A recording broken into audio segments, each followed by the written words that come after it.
Hello students, welcome back to my YouTube channel, The Genius Physicist. Dear students, today we are going to discuss about the next one topic of electrodynamics, which is electromotive force. Electromotive force क्या होता है? This is actually highly sensitive topic. तो इसमें आपके concentration की need है. आप proper focus करें. Inshallah, I will try my best to share my concepts with you. Okay, so let's start.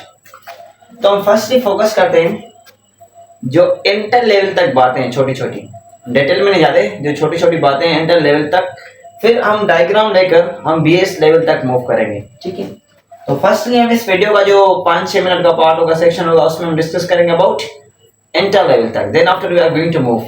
Okay, तो सपोज करें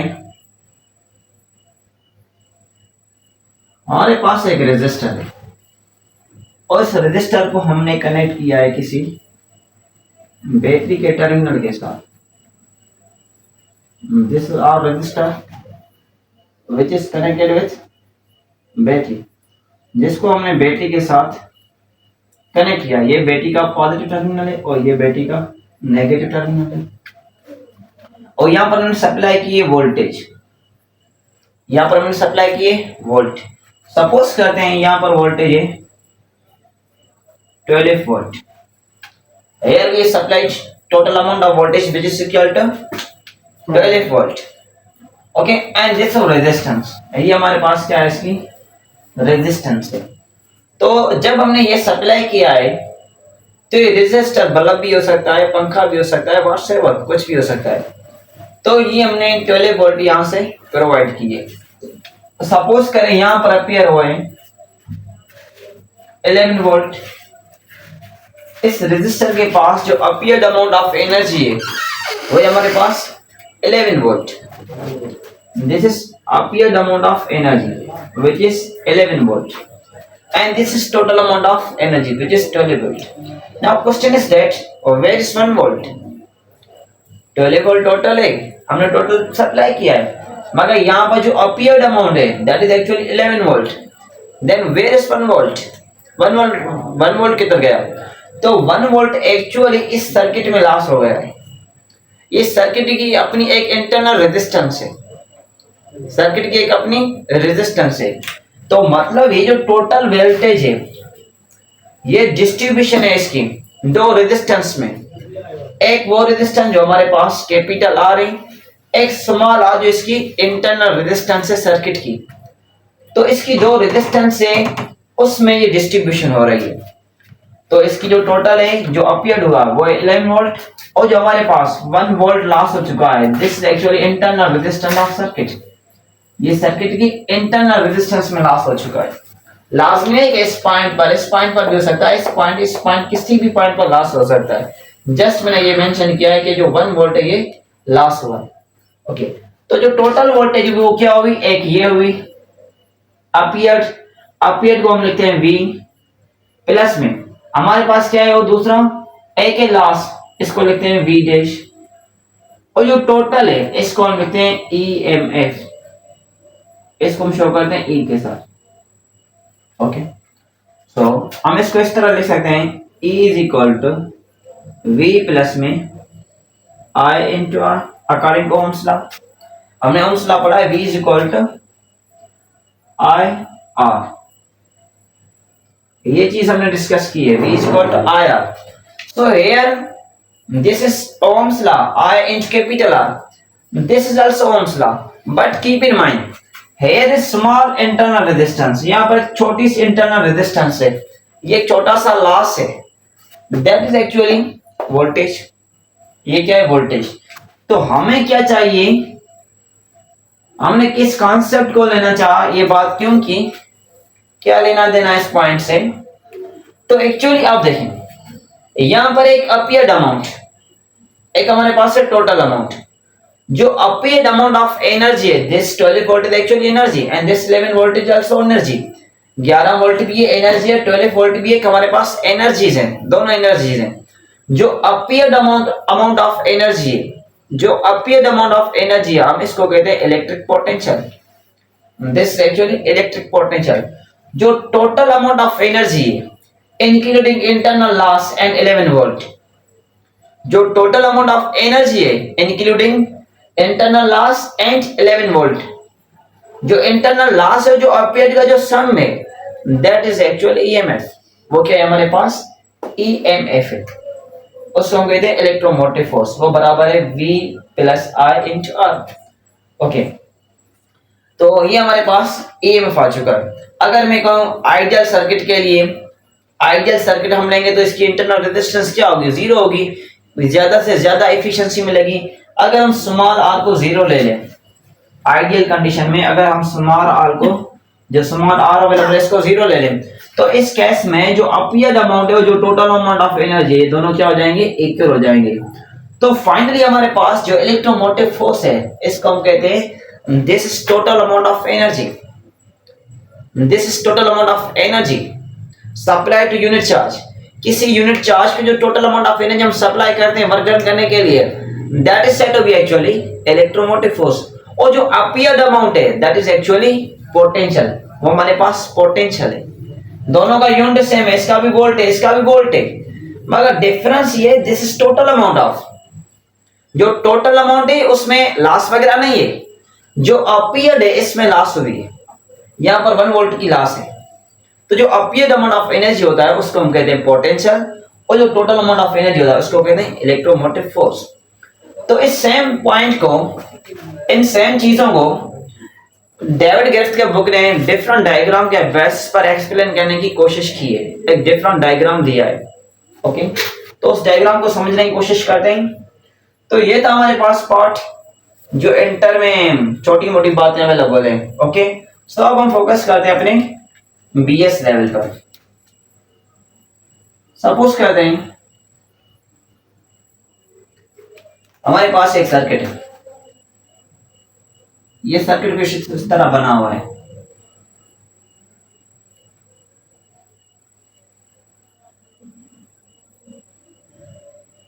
ठीक है, ये सर्किट कुछ इस तरह बना हुआ है। ये सर्किट है। ठीक है, यहां आप कोई वायर ले लें या कोई वायर कह दें, नो मैटर। मतलब है कोई हमारे पास एक कंडक्टिंग मटेरियल है जिससे करंट फ्लो हो सके, जिससे इलेक्ट्रिक फील्ड पैदा हो सके। ये हमारे पास ऐसा मटेरियल जिससे करंट फ्लो कर सकता है। ओके, तो हमारे पास ये क्या है? एक मटेरियल है। तो आप बुक को देखेंगे, बुक में ये चीज गिवन है, जब हम इसको फील्ड सप्लाई करते हैं, जब हम इसको वायर को फील्ड सप्लाई करते हैं, फील्ड प्रोवाइड करते हैं, हम ऐसे करते हैं, जब मैं इनको बैटरी के टर्मिनल के साथ कनेक्ट कर लेता हूं, सपोज करेंगे पॉजिटिव है और ये नेगेटिव टर्मिनल है, ये मैंने टर्मिनल्स प्रोवाइड किए। मोस्ट इंपॉर्टेंट कॉन्सेप्ट है, तमाम सेंसिटिव कॉन्सेप्ट है, तो बराबर समझने की कोशिश करें। ठीक है, ये पॉजिटिव और नेगेटिव टर्मिनल्स हैं बैटरी के, जिसको हमने कनेक्ट किया इस वायर के साथ। जब ये हम कनेक्ट करेंगे तो जाहिर सी बात है करंट का फ्लो होगा। ओके, क्या होगा? करंट का फ्लो। करंट होता क्या है? Once time recall it, rate of flow of charge. जो rate of flow of charge that is actually current, ये करंट है। ओके, तो जैसे ही हमने ये पोटेंशियल प्रोवाइड किया तो यहां से करंट मूव करेगा, करंट मूव करेगा इन अपवर्ड डायरेक्शन।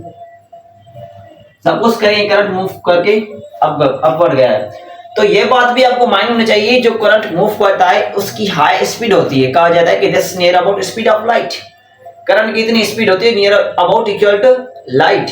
ओके, तो करंट फ्लो हुआ, मतलब ये हुआ कि चार्जेस का फ्लो हुआ है। कोई एक चार्ज नहीं, दो नहीं, तीन नहीं, चार पांच नहीं है, एक ग्रुप ऑफ चार्जेस अवेलेबल है। करंट का मतलब ग्रुप ऑफ चार्जेस जा रहे हैं। ओके, सपोज करें चार्ज जा रहे हैं इधर, ये चार्जेस हैं। ओके, तो अब पॉइंट है, इस पॉइंट पर फोकस करें। जो भी डायग्राम में लॉजिकल बात है, जो भी थोड़ी टेक्निकल बात है, वो यहां पर है, इस कंडक्टर की शेप पर है। ठीक है, जैसे ये चार्जेस इस बैंड की तरफ करीब आएंगे, जैसे ये चार्जेस इस बैंड की तरफ करीब आएंगे, बैंड ना एक ऐसे कंडक्टर होता तो नो मैटर, मगर यहां पर क्या है? कंडक्टर में थोड़ी सी कर्व आई है, कंडक्टर में थोड़ी सी कर्व है। सपोज के लीनियर कंडक्टर है, मगर क्या हुआ है? थोड़ी सी कंडक्टर में कर्व आई है, इस तरह आप कहते हैं, नो मैटर।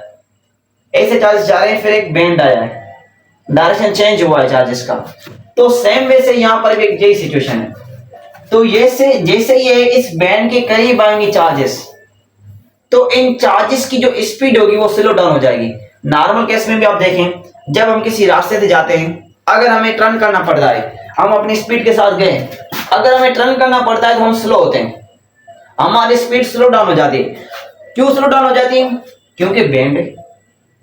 अगर कोई एक है, दो है, तीन है, या हमारे पीछे बहुत सारी गाड़ियां हैं, मैं जा रहा हूं, मैं आगे से, ठीक है, जस्ट एग्जांपल लेते हैं, मैं जा रहा हूं, ओके, तो जैसे ही मैं गया स्पीड, फुल स्पीड के साथ जा रहा हूं, एक प्लेन हाईवे से जा रहे हैं, ठीक है, एक स्मूथ वे है, वहां से जा रहे हैं, तो हर एक गाड़ी की अपनी अपनी रफ्तार है। सपोज करें सारी गाड़ी आ रहे हैं 120 पर, यहाँ पर जैसे सारे इलेक्ट्रॉन, सारी चार्जेस मूव करें स्पीड ऑफ लाइट के साथ, तो सेम वे से जो भी गाड़ियां हैं मेरे पीछे वो आ रही है 120 पर। सपोज करें बाय चांस आगे से एक बैंड आ गया, तो मेरी स्पीड स्लो होगी, तो मेरी स्पीड स्लो हो जाएगी, तो वो स्पीड जो मेरे पीछे गाड़ी थी वो मेरे करीब आ जाएगी, और जो उसके पीछे गाड़ी थी वो उसके करीब आ जाएगी, तो सेम वे से एक क्राउड बन जाएगा, सेम वे से एक क्राउड बन जाएगा। तो यहाँ पर भी सेम सिचुएशन होगी।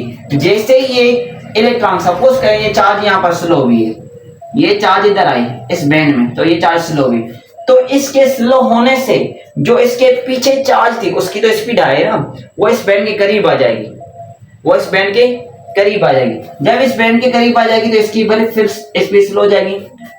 फिर इसके पीछे और चार्ज है, वो भी जैसे इसके करीब आएगी उसकी भी स्पीड स्लो हो जाएगी।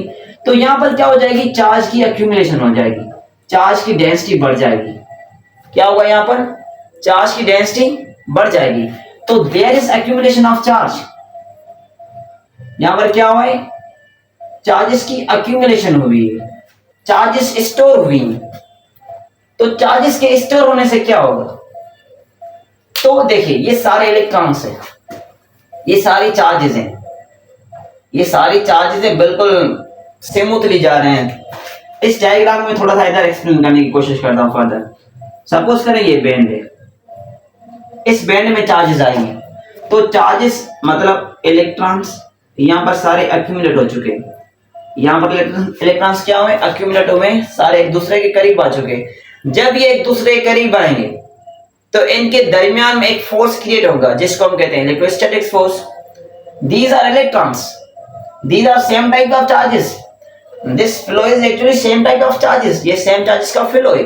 तो इनके दरमियान में क्या होगी, रिपल्शन होगी। इनके दरमियान में क्या होगी, इनके दरमियान में रिपल्शन पैदा होगी। जब रिपल्शन पैदा होगी तो जो इलेक्ट्रॉन्स ऊपर जा रहे थे इनकी फील्ड डाउनवर्ड हो जाएगी, इनकी फील्ड किधर हो जाएगी, इनकी फील्ड डाउनवर्ड हो जाएगी। क्योंकि आपको पता है अकॉर्डिंग न्यूटन थर्ड लॉ, हर एक्शन का क्या होता है, रिएक्शन होता है। जैसे ही ये इसकी फील्ड डाउन हो जाएगी, जैसे ही इसका एक्शन डाउनवर्ड हो जाए तो इसका रिएक्शन फॉरवर्ड होगा, इसका रिएक्शन फॉरवर्ड होगा। तो हमारे पास जो अक्यूमुलेटिंग चार्जेस हैं, कीप इन माइंड, हमारे पास जो अक्यूमुलेटिंग चार्ज हैं, जो चार्ज अक्यूमुलेट हुई हैं, एक दो चार्ज तो चली गई, सपोज करें एक दो चार्ज चली गई इधर से, तो उनका डायरेक्शन तो ये है।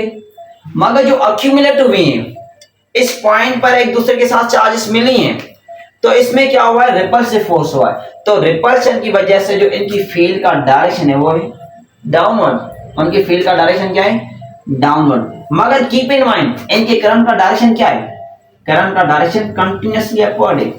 यहाँ पर वोल्टेज हमने बैटरी के साथ कनेक्ट किया है इनको, तो जो करंट है इस केस में अपवर्ड है, मगर यहाँ पर जो फील्ड का डायरेक्शन है वो क्या है, डाउनवर्ड है, फील्ड का डायरेक्शन डाउनवर्ड है।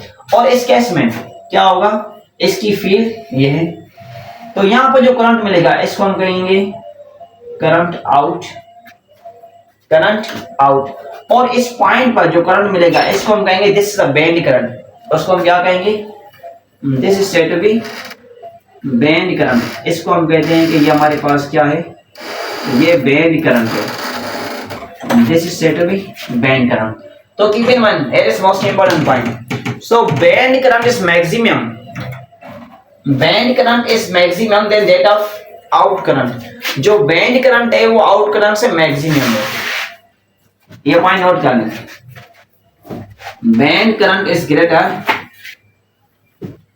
when current is greater than that of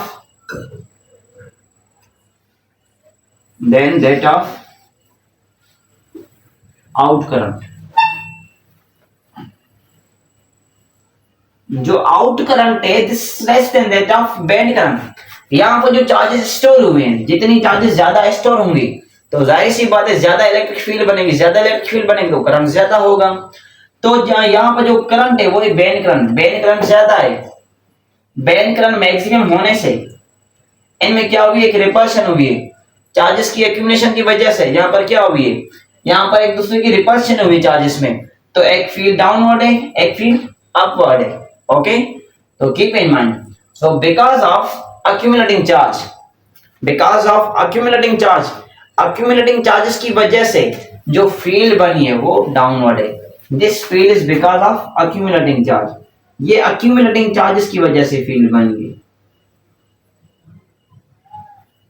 तो इस पर भी एमसीक्यू जा सकता है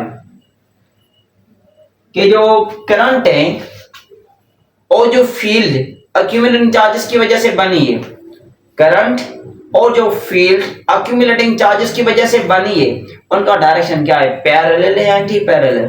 तो श्योरली वो क्या है, anti parallel. Keep in mind most important point, यहां पर जो इलेक्ट्रिक फील्ड है और जो करंट है उसका डायरेक्शन क्या है, अपोजिट है। करंट का तो इनिशियली क्या था, फॉरवर्ड डायरेक्शन था, अपवर्ड डायरेक्शन था, करंट का यही डायरेक्शन था, फील्ड का भी यही डायरेक्शन था, no matter no doubt field का भी यही डायरेक्शन था। मगर बात आती है इस बैंड पर, जब ये चार्जेस इस बैंड को टच करती हैं उनकी स्पीड स्लो डाउन हो जाएगी। जैसे मैंने आपको बताया अगर हम जा रहे हैं किसी राह से, अगर हम टर्न करेंगे तो हमारी स्पीड स्लो डाउन हो जाएगी। तो श्योरली यहां पर भी सेम सिचुएशन होगी, जैसे ये चार्जेस मूव कर रहे हैं, आगे से एक बैंड है तो बैंड की वजह से क्या होगी, इनकी स्पीड स्लो होगी। जैसे ही आगे वाले चार्ज की स्पीड स्लो हो जाएगी तो पीछे चार्ज उसके करीब आ जाएगी, फिर उसकी स्लो होगी तो फिर उसके बाद में चार्ज वो उसके करीब आ जाएगी। तो इस तरह क्या हो जाएगा, चार्जेस का एक ग्रुप बन जाए, एक चार्जेस की रश बन जाएगी। ओके, चार्जेस का एक ग्रुप बन जाएगा तो यहाँ पर चार्जेस अक्यूमुलेट हो जाएंगी। तो चार्जेस के अक्यूमुलेशन की वजह से इनके दरमियान में एक रिपल्सिव फोर्स लगेगा।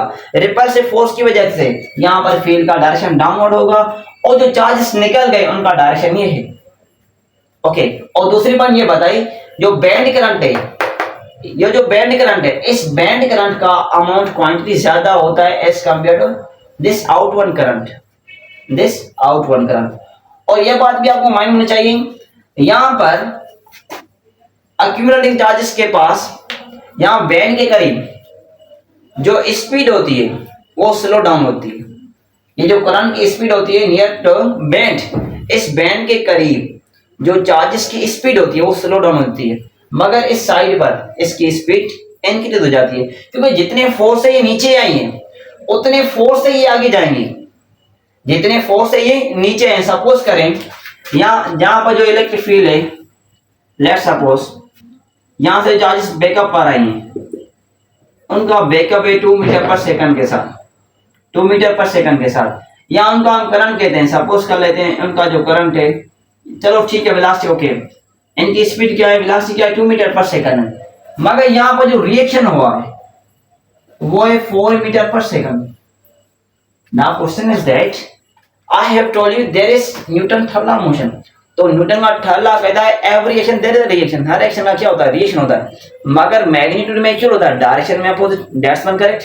मैग्नीट्यूड इनका अनइक्वल है, ये 2 है ये 4 है, चार्जेस तो सेम है, इनका मैग्नीट्यूड बराबर होना चाहिए ना। एक्चुअली यहां पर क्या है, फील्ड के अपोजिशन है, ये जो चार्जेस है ये अपोजिट टू मूव कर रहे हैं करंट के। यहाँ पर जो करंट है और जो इलेक्ट्रिक फील्ड है ये एक दूसरे के साथ अपोजिट में। सपोज कर लेते हैं यहां से एक्शन और रिएक्शन हुआ, इस पॉइंट पर एक्शन और रिएक्शन, यहां पर 4 मीटर पर सेकंड पैदा हुई वेलोसिटी और बैकअप पर भी 4 मीटर पर सेकंड पैदा हुई। मगर यहां पर तो कोई अपोजिशन वगैरह नहीं है ना, इसको आगे जाने के लिए यहां पर कोई अपोजिशन वगैरह नहीं है। इस इलेक्ट्रॉन के इस चार्ज की जो वेलोसिटी 4 मीटर पर सेकंड ये आ रही है अपोजिशन में, तो इसका जो मैग्नीट्यूड है पहले तो इक्वल है, पहले इक्वल है, मगर जब ये इस फिनोमेना में, जब इस मैकेनिज्म में, जब इस पाथ में, इस रूट में आती है चार्ज, तो यहाँ पर इसको अपोजिशन के साथ फेस करना पड़ता है। तो जो अपोजिशन के वजह से ही इसकी जो स्पीड है वो क्या है, 2 मीटर पर सेकंड है। यहाँ पर लॉस ऑफ एनर्जी ज्यादा हो रही है, वरना 4 का एक्शन है, 4 का रिएक्शन है, इक्वल सेम है, मगर डायरेक्शन अपोजिट है। इसका डायरेक्शन ये है, इसका डायरेक्शन, फील्ड का डायरेक्शन ये, फील्ड अपोजिट है। बात है मैग्नीट्यूड की, यहाँ पर लॉस कम है, यहाँ पर अपोजिशन को फेस करना पड़ता है। So that's why here is loss of energy. तो 2 मीटर पर सेकंड हमारे पास एक नेट अमाउंट है, this is not total amount, this is total amount. ये हमारे पास नेट अमाउंट है आफ्टर लॉस, जो लॉस के बाद में हमें मिला है, जो बचा है, दिस इज एक्चुअली 2 मीटर पर सेकंड। ओके, ये हमारे पास वो 2 मीटर पर सेकंड है। ओके, तो इस तरह यहाँ पर इलेक्ट्रोमोटिव फोर्स पैदा होगा। तो यहाँ पर क्या है, E is equal to V plus में IR, E is equal to V plus में IR। तो यहाँ पर जो इंटरनल रेजिस्टेंस का काम है, यहाँ पर जो इंटरनल रेजिस्टेंस, इस सर्किट में जो इंटरनल रेजिस्टेंस का काम है, यहाँ पर इसी सर्किट में, इस डायग्राम में, ये डायग्राम है, डायग्राम खराब हो चुका है, इस डायग्राम में इलेक्ट्रिक फील्ड ये, इलेक्ट्रिक फील्ड ये। तो इस डायग्राम में जो इलेक्ट्रिक फील्ड का काम है जस्ट लाइक सेम है।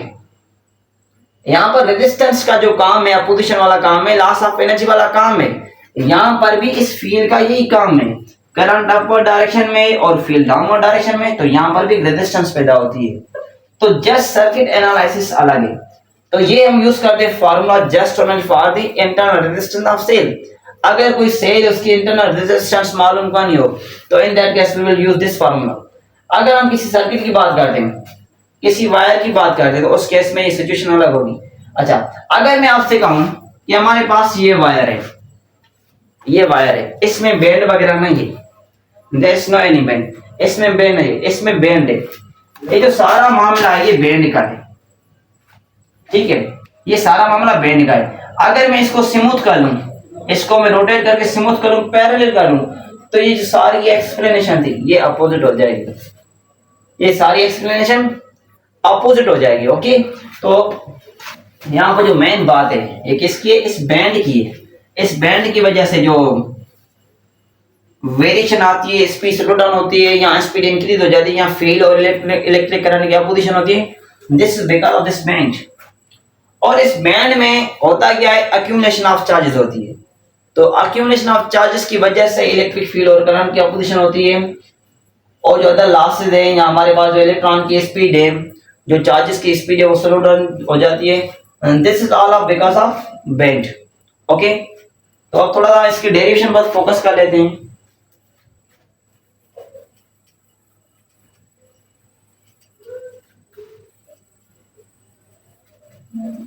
तो ये पॉइंट्स पर आप नोट कर लें, जो भी मैंने वर्बली बताया, वीडियो को पास करके ये पॉइंट्स नोट कर लें अपनी कॉपी पर।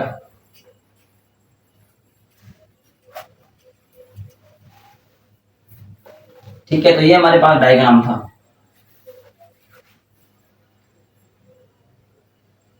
इस पॉइंट पर क्या थी, अक्यूमुलेशन ऑफ चार्जेस थी।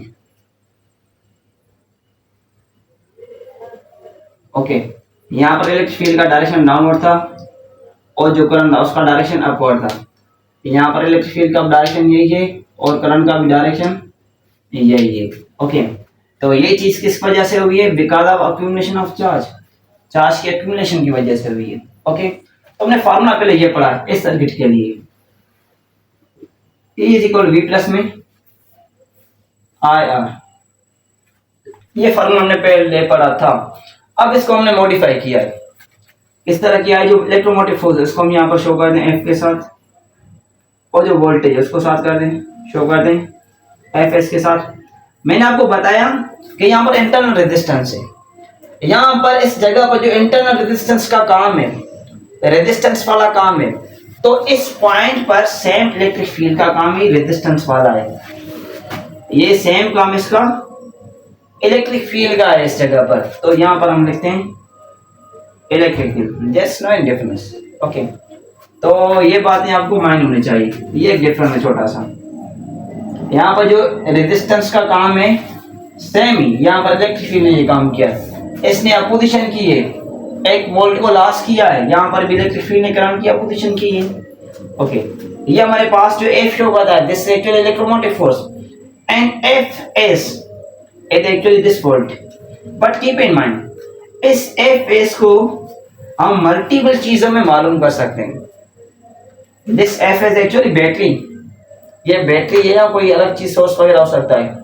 ये जो वोल्टेज जाहिर सी बात है हमें बैटरी से मिलता है। ओके, तो इस एफ एस को हम मल्टीपल चीजों में मालूम कर सकते हैं। किस तरह? सपोज करें अगर मैं बात करूं बैटरी की, तो बैटरी में ये हमें केमिकल फोर्स की सूरत में मिलेगा। एफ एस केमिकल फोर्स की सूरत में मिलेगा। बैटरी में केमिकल वगैरह नहीं होता तो बैटरी काम नहीं करती, वो चार्जेस को पुश नहीं करती। तो सेम वैसे जो एफ एस है बैटरी में हमें मिलेगा इन टर्म्स ऑफ केमिकल फोर्स। अगर हम इसको डिस्कस करें थर्मोकपल में, अगर इसको हम डिस्कस करें थर्मोकपल में, तो थर्मोकपल में ये सेम एफ एस जो सोर्स है हमारे पास, ये हमें मिलेगा इन टर्म्स ऑफ टेम्परेचर ग्रेडियंट। ये मिलेगा हमें इन terms of temperature gradient, temperature gradient के सूरत में मिलेगा। अगर हम इसको फोकस करें, ये मिलेगा थर्मोकपल में in terms of temperature gradient. अगर हम इसको डिस्कस करें in terms of photo cell, अगर फोटो सेल में हम इसको लेकर आए तो फोटो सेल में ये हमें मिलेगा इन टर्म्स ऑफ लाइट। हमें किस सूरत में मिलेगा? लाइट की सूरत में मिलेगा। और भी इसका एक सोर्स है, वो है पीजो इलेक्ट्रिक क्रिस्टल। एक है इसका सोर्स पीजो इलेक्ट्रिक क्रिस्टल।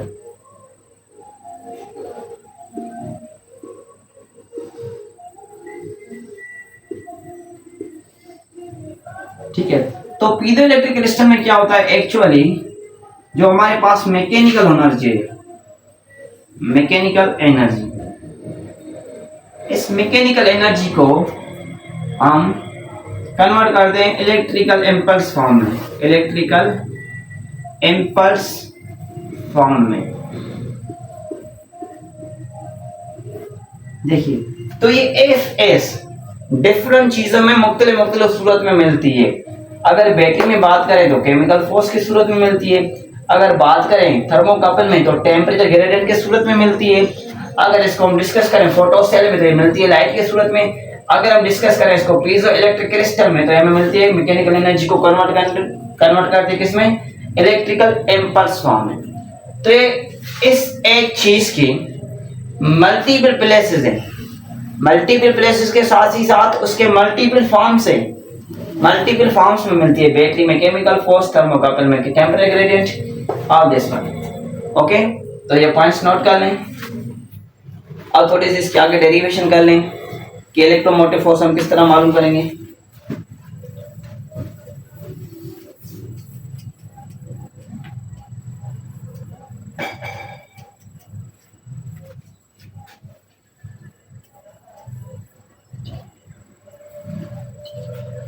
तो हमारे पास रिलेशन ये आया F is equal to F S plus में E, F is equal to F S plus में E।